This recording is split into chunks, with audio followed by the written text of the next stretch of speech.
SS army, कैसे हो आप सब। आई होप आप सब अच्छे होंगे। So I am your maths educator and your loving दीदू। Welcome to all of you in your channel brilliant classes.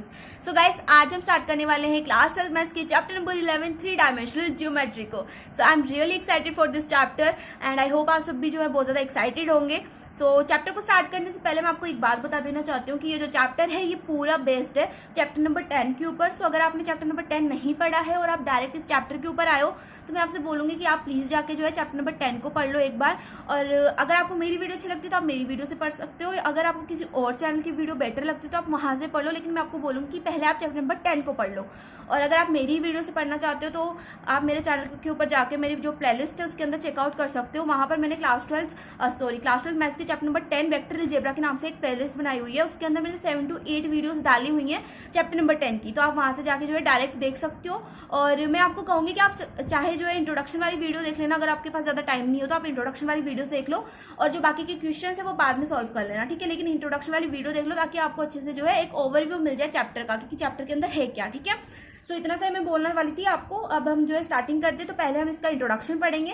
तो फर्स्ट जो टॉपिक आता है वो आता है डायरेक्शन कोसाइन और डायरेक्शन रेशियो। मैंने बोला था ना उससे इंटरलिंक है, तो देख लो डायरेक्शन कोसाइन और डायरेक्शन रेशियो इसमें भी आ गया उसमें भी था।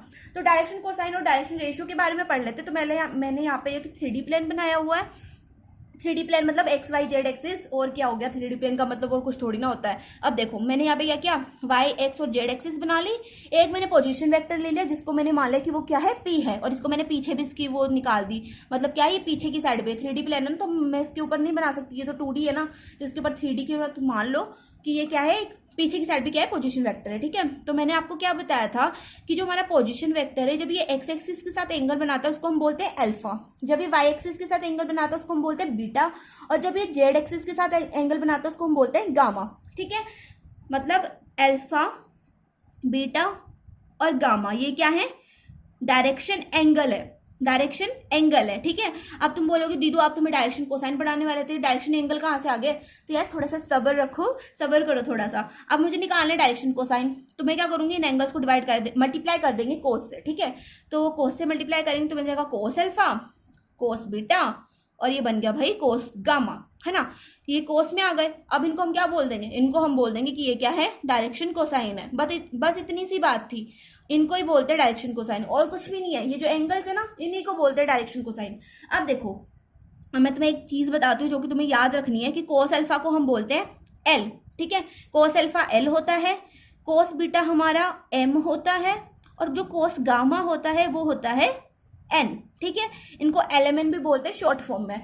अब हम देखते हैं डायरेक्शन रेशियो क्या होते हैं, है ना। डायरेक्शन कोसाइन हमने देख लिया, डायरेक्शन कोसाइन क्या होते हैं। अब हम देखेंगे डायरेक्शन रेशियो क्या होते हैं।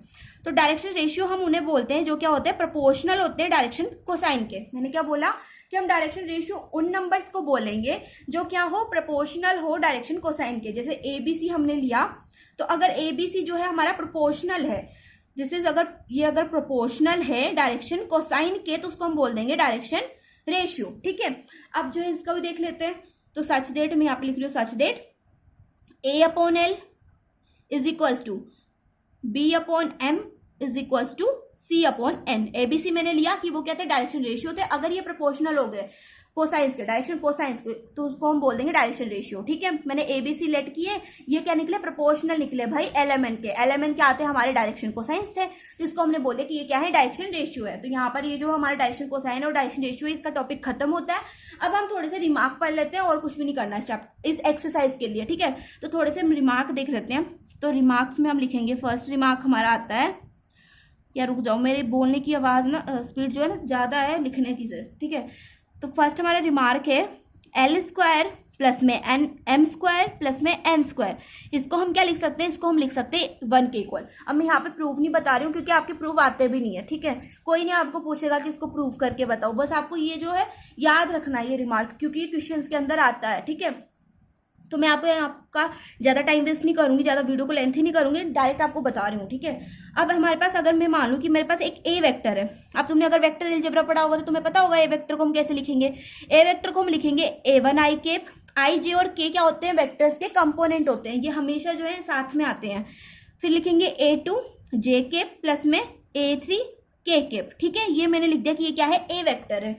तो यहाँ पर जो डायरेक्शन रेशियो होंगे, अब मुझे कोई अगर वेक्टर गिवन है तो मैं डायरेक्शन रेशियो कैसे निकालूंगी भाई, मैं डायरेक्शन रेशियो निकालूंगी डायरेक्ट कैसे निकालेंगे दीदू, हम क्या करेंगे, अगर मुझे ए वेक्टर गिवन है ना तो हम देखेंगे कि आई जे और के के साथ में जो हमारे साथ मल्टीप्लाई हो रहा है, आई जे और के कंपोनेंट के साथ में जो भी नंबर मल्टीप्लाई हो रहा है वो क्या हो जाएगा, हमारा डायरेक्शन रेशियो हो जाएगा। तो यहाँ पर A1 A2 और A3 क्या बन जाएंगे, हमारे डायरेक्शन रेशियो बन जाएंगे। सो यहाँ पर सेकंड रिमार्क भी कंप्लीट होता है। अब हम देखेंगे third remark. So third remark है तुम्हारा कि जैसे तो यहाँ पर तो तुमने निकाल दिया कि डायरेक्शन रेशियो कैसे निकालने हैं ना, यहाँ पर तुमने ये सीख लिया। अब थर्ड रिमार्क में हम पढ़ेंगे कि अगर हमें वेक्टर गिवन हो तो हम डायरेक्शन कोसाइन कैसे निकालेंगे। तो डायरेक्शन कोसाइन निकालने के लिए सिंपल फॉर्मूला है L is equal to, L क्या होता है, कोस अल्फा होता है ना, याद रखनी है ये बात। L is equal to A1 upon में क्या कर देंगे, अंडर रूट लगा के A1 का स्क्वायर कर देंगे, प्लस में A2 का भी स्क्वायर कर देंगे, प्लस में A3 का भी स्क्वायर कर देंगे, है ना। L के साथ में क्या लिखेंगे, पहले A1 लिखेंगे, फिर तीनों का स्क्वायर का रूट कर देंगे, ठीक है, L निकालने के लिए। और M निकालने के लिए क्या करेंगे, M निकालने के लिए यहाँ पर ऊपर A2 आएगा, अपॉन में अंडर रूट के अंदर तुम क्या करोगे, A1 का स्क्वायर प्लस में A2 का स्क्वायर प्लस में A3 का स्क्वायर। मतलब जो है नीचे की जो चीज है ना वो तो सेम रहने वाली है, बस ऊपर का चेंज होगा। L के लिए तुम A1 लिखोगे, M के लिए तुम A2 लिखोगे और N के लिए क्या लिखोगे, A3 लिखोगे। तो यहाँ पर मैं N का भी लिख देती हूँ। तो N इज टू आ जाएगा, अगर N निकालना है A3 अपॉन में अंडर रूट A1 का स्क्वायर, A2 का स्क्वायर और A3 का स्क्वायर, ठीक है। बस इतना सा कर दोगे जिसमें तुम्हारे LMN आ जाएंगे। LMN मतलब डायरेक्शन कोसाइंस। अब यहाँ पर हमारा रिमार्क नंबर 3 भी जो है कंप्लीट हो जाता है। अब मैं तुम्हें एक और फॉर्मूला बता देती हूँ डायरेक्शन रेशियो निकालने का, मतलब डीआरस निकालने का। अब मैं बता देती हूँ कि जो डायरेक्शन रेशियो होते हैं उनको हम शॉर्ट फॉर्म में डीआरस भी बोलते हैं। तो अगर मैं कहीं पर डीआरस बोलती हूँ तो कंफ्यूज नहीं होना, डायरेक्शन रेशियो को ही डीआरस बोलते हैं शॉर्ट फॉर्म में, ठीक है। तो मैं एक डायरेक्शन रेशियो निकालने का एक फॉर्मूला तुम्हें बता देती हूँ, डीआरस निकालने का, है ना, डीआरस निकालने का। यहाँ तो हमने देखा कि हमारे पास अगर वेक्टर गिवन होगा तो हम कैसे निकालेंगे, ऐसे हम A1 A2 और A3 को क्या मान लेंगे, डायरेक्शन रेशियो मान लेंगे। अब तुम बोलोगे कि दीदू अगर हमें वेक्टर ना गिवन हो तो, अगर हमें पॉइंट गिवन हो तो फिर कैसे निकालेंगे, फिर क्या कोई और फॉर्मूला लगाना पड़ेगा। तो बिल्कुल लगाना पड़ेगा।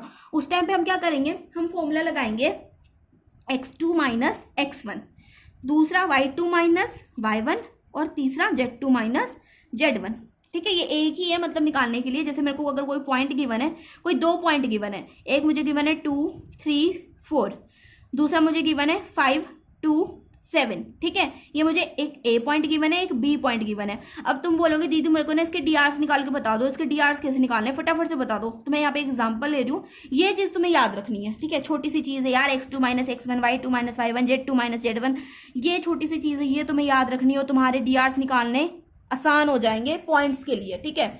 अगर वेक्टर गिवन हो ये चीज लिखनी है, अगर पॉइंट्स गिवन हो तो ये चीज लिखनी है ना। और कोसाइंस का समझ में आ गया, LMN कैसे निकालना है, A1 अपॉन A1 का स्क्वायर, A2 का स्क्वायर, A3 का स्क्वायर, फिर A2 फिर A3, है ना, ये समझ में आ गया होगा।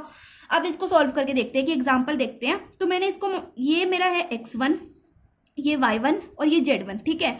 ये मेरा हो जाएगा x2 y2 और z2। मेरे को क्या करना है, x2 माइनस x1 करना है, मतलब 5 माइनस 2। तो 5 माइनस 2 क्या होगा, 5 माइनस 2 तो 3 होता है ना।